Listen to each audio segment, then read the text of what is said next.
Be sure to check the timestamps in the description to easily navigate the video. And welcome back to LycanStudios. Hopefully you guys are having a fantastic day. So today I have another article skimming video. If you're new to the channel, this is basically where I just type in Game of Thrones Season 8 on Google, Game of Thrones Season 8 news, theories, whatever, and we just pick the most popular articles and we read through them. I haven't read through any of these yet. I figured I would start not doing that. That way we can kind of just read it all at the same time and see what happens. Now, I do have to tell you, it can get pretty stupid. It can get very stupid, but I think it's pretty fun to just cover other sources of news and stuff like that and just to see what, you know, is coming up on the internet. But with that being said, today's shout out goes to my main man, Barcy the Legend.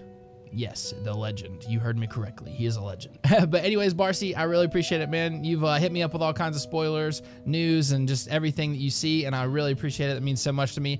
Anytime you guys have anything you want to tell me or anything that you see, definitely feel free to send me a message, leave a comment, hit me up on Twitter, whatever. But Barcy does that, and it's absolutely awesome. So huge shout out to him. Everybody say, Barcy, you're a legend. And last but not least, make sure to smash that thumbs up button. If you do enjoy the video, leave a comment, answer the question of the video, check out the Patreon, the Twitter, all the social media, the Snapchat, all of it. So the first article I have for you guys today is from Inverse.com. It's all the best Game of Thrones Season 8 theories, leaks, and spoilers so far. So I probably will be putting spoilers in the title of this video because I really do have viewers that they don't click on videos that have spoilers just because they want to go into Season 8 fresh, and I completely understand that. But if you're maniacal like me and you want to know everything that there is to know about Season 8, let's continue. If my hair does look crazy, I just got out of the shower, by the way. But anyways, it says, Game of Thrones will finally return to HBO after a 2-year break for its 8th and final season this April. But die-hard fans have been thinking about the series pretty much non-stop ever since Season 7 ended in August of 2017. As a result, there's a ton of theories about what will happen in Game of Thrones Season 8, along with the occasional leak or spoiler shared by a careless cast member. So I've tried to read this paragraph like twice, and you can just kind of tell about these articles. They really don't care. They don't even spell check or anything like that, so it's super interesting to read some of them sometimes. But anyways, it says, being huge fans of Game of Thrones ourselves, we've spent the last few years collecting some of the best Season 8 theories around, while also thinking up a few of our own. So while we wait for the show's final episodes to arrive, here's a quick rundown of some of the best Game of Thrones theories, leaks, and spoilers around. We'll keep updating this post too, so check back anytime the wait for Season 8 gets too much for you to handle. Or you can just subscribe to LycanStudios. Shameless plug. But anyways, it says Westeros is actually a Westworld theme park.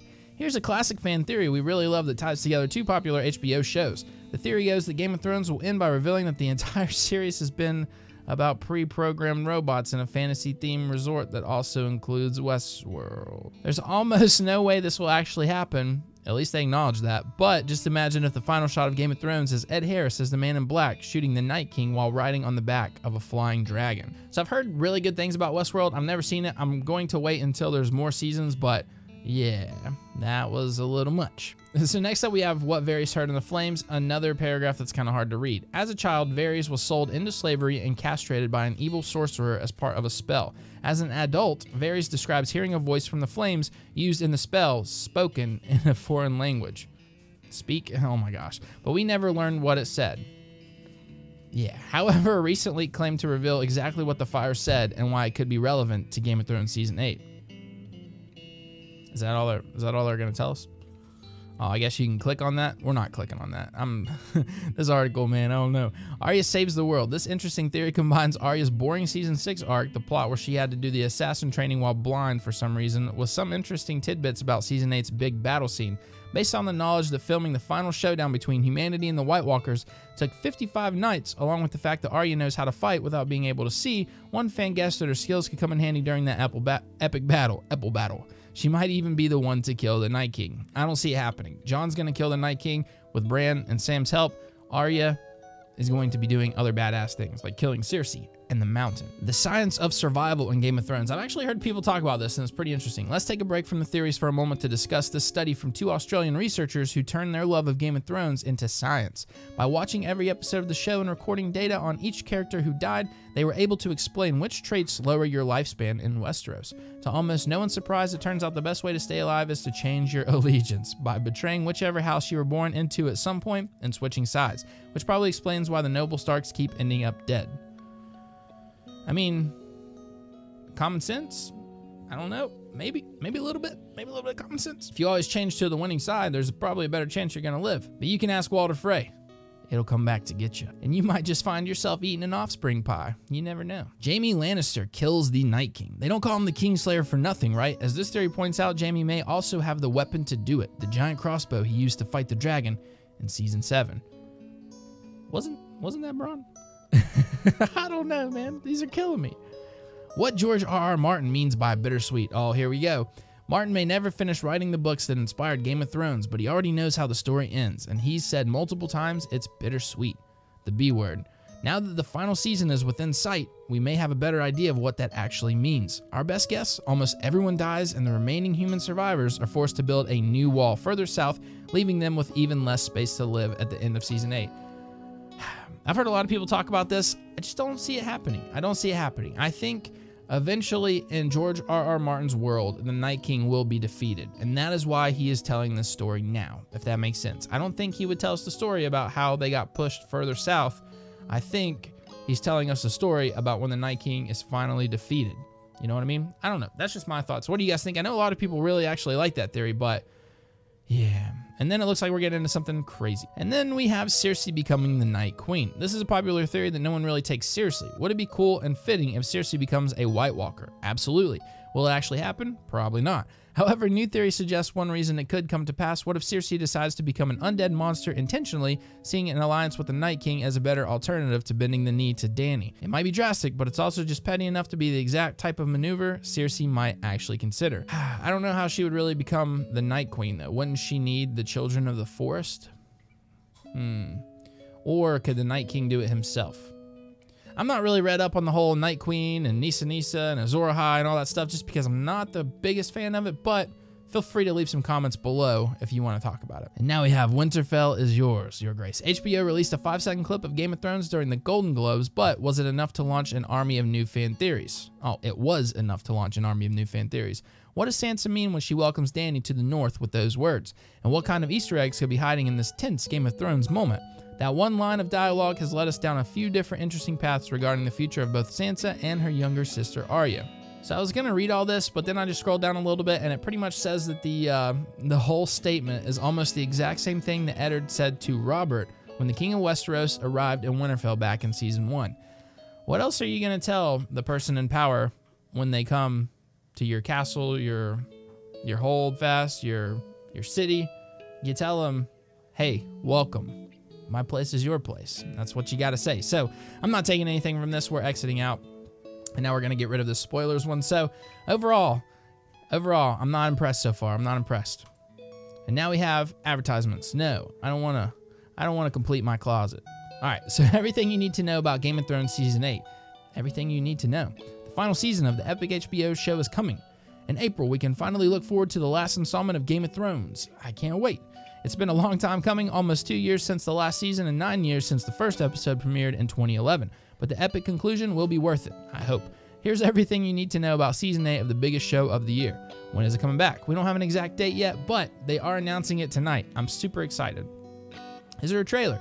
Not yet, but hopefully they're announcing it tonight. I'm super excited. Here's a preview photo of the season from a November 28 Entertainment Weekly cover. We've already covered all this. I'm ahead of these guys. Here we go, something I can read. What will it be about? There's been very little information so far about the plot of season 8. I'm sure it's going to be about the Night King and Cersei. We can surmise that it will finally be revealed who will finally sit atop the Iron Throne, if it isn't destroyed by the Night King's army first. Or Dany. We can also guess that the season will deal with the revelation that Dany and Jon are related. She's his aunt. As we discovered after they finally slept together in the ending throes of season 7. That's a tricky word right there when we're talking about Game of Thrones. Creator DB Weiss told TV Insider that this issue will definitely cause drama. From a dramatic standpoint, it makes things interesting because the story is no longer about who Jon's parents are. It's about what happens when Jon finds out. Kit Harington, who plays Jon, doesn't think it'll be easy on him. Jon is someone who plays by the book. He cannot lie. Finding out about Dany will be very hard for him. As for Emilia Clarke, who plays the Dragon Queen, she wonders whether Dany could actually handle it. Dany's lifelong dream has been to avenge her family and claim her rightful seat on the Iron Throne. She said she truly loves Jon. Were she to find out about his title, it would cut deep. Oh, she'll find out. No, it'll cut deep. The season, according to EW, will open at Winterfell with an episode that contains plenty of callbacks to the show's pilot. Instead of King Robert's procession arriving, it's Dany and her army. Now we've seen it. What follows is a thrilling, intense intermingling of characters, some of who have never previously met, many who have messy histories. can't wait, as they all prepare to face the inevitable invasion of the Army of the Dead. One specific nugget of drama will be Sansa's discovery of Jon's new allegiance. Well, we kind of already knew that was going to happen.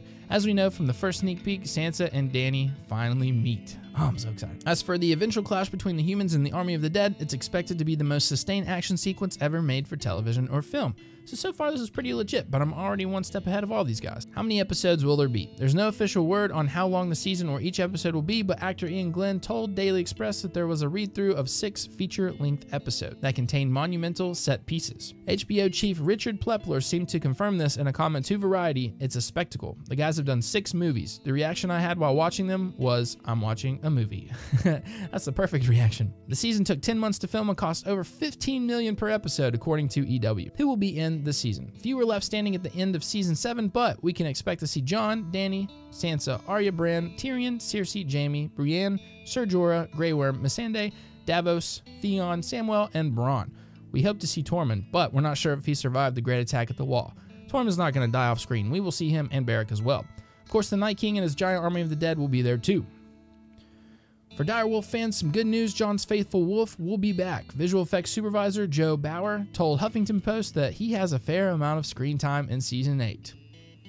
Yes. An EW reporter wrote, though, that there were characters in the finale that I did not expect. Very interesting. New actors have reportedly been cast for the season, including Mark Risman as the commander, Harry Strickland, which is the Golden Company, Danielle Galligan as Sarah Frey, Emmer McDade, role to be confirmed, and Alice Noakes as Willa.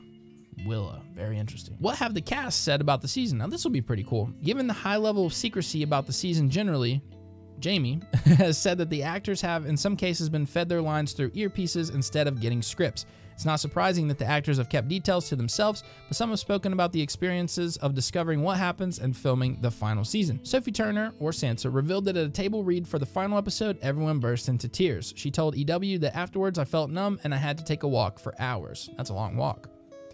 Kit Harington, or Jon Snow, cried the first time he read the ending. Apparently, he didn't even read it until like the sit-around table. I thought that was pretty cool. He told GQ Australia that filming the season was intense. Everyone was broken at the end. I don't know if we were crying because we were sad it was ending, or if we were crying because it was so fucking tiring. We were sleep deprived. It was like it was designed to make you think, right, I'm fucking sick of this. Language. Emilia Clarke, or Dany, commented, everything feels more intense. I had a scene with someone and I turned to him and said, oh my God, I'm not going to do this ever again, and that brings tears to my eyes. Oh, look at her. Daisies. I think those are daisies? I don't really know. I'm not a floral type person. But anyways, Lena Headey, or Cersei, reported that there was a great sense of grief. It's a huge sense of loss, like we'll never have anything like this again. She's right. Maisie Williams, or Arya, says to The Guardian, I ended on the perfect scene, which by the way doesn't necessarily mean this was Arya's final scene, or even one that will end up in the season. I was alone. Shocker. Arya's always bloody alone, but I was alone and I had watched a lot of other people rap. I knew the drill. I had seen the tears and heard the speeches. What does this even mean? A very good question. Can I believe any spoilers I hear? Apparently HBO shot fake scenes to send spoiler-seeking fans on the wrong path.